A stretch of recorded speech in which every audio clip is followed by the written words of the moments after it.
So I'm Ayşe, and this is number 11 hotel in the heart of Istanbul. We are in the district of Beyoğlu, where I'm also from. I've been born and grown up in this area, like 1 kilometer away from here, and where I still live.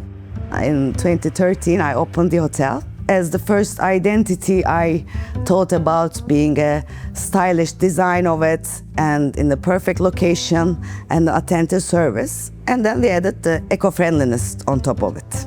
I didn't start as a sustainable hotel because in 2013, sustainability wasn't fashionable as much as it is now. Looking back, I always consider myself as an environmental friendly person. I grown up in an Italian high school and then made my studies, university studies in Italy. That's when I learned how to separate waste, how to bring my glasses to another place.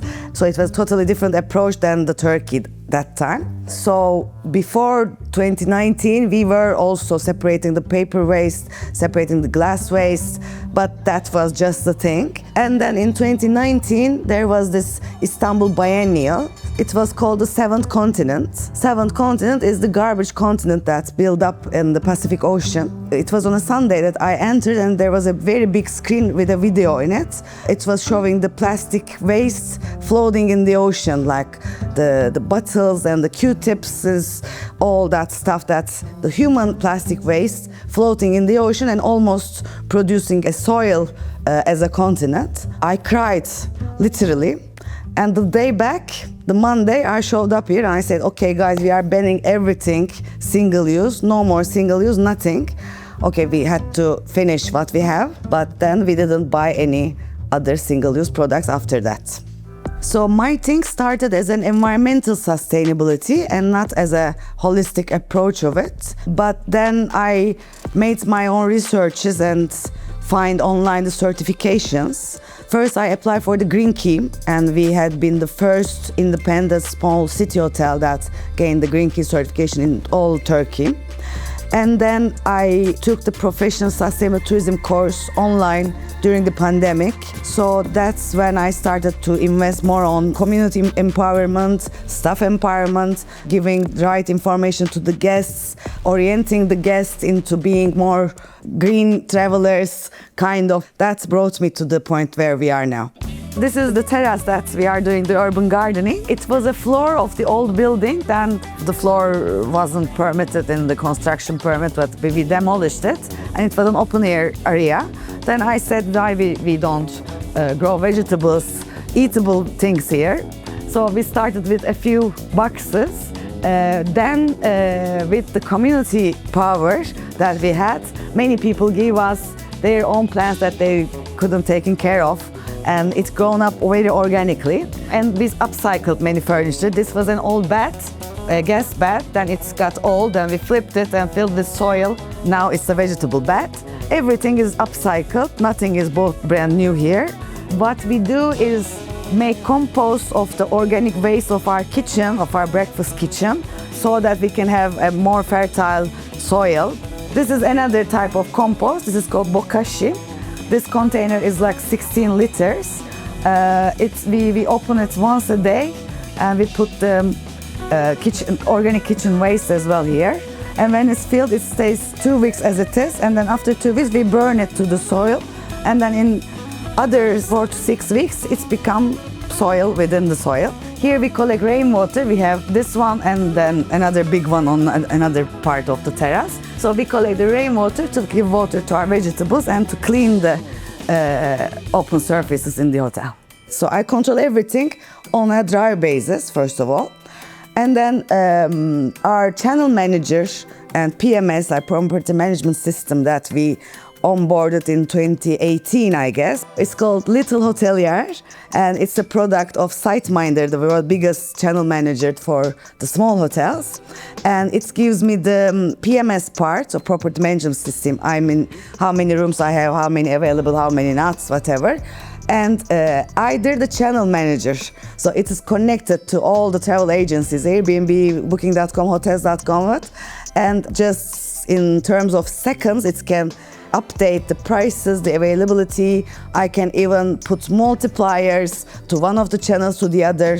I have an application that I can always see my hotel wherever I am, who has checked in, who has checked out, how many reservation I got. I see everything in one on single panel. Hotelier business is something that we don't have a stock.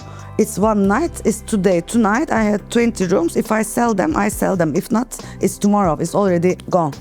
I cannot stock the nights. So if I miss the guests for tonight, it's an unsold product. So it's a loss. So AI makes everything faster. That's why it's improved very much the efficiency. With today's fastness, I couldn't be managing the hotel manually with all the sales channels.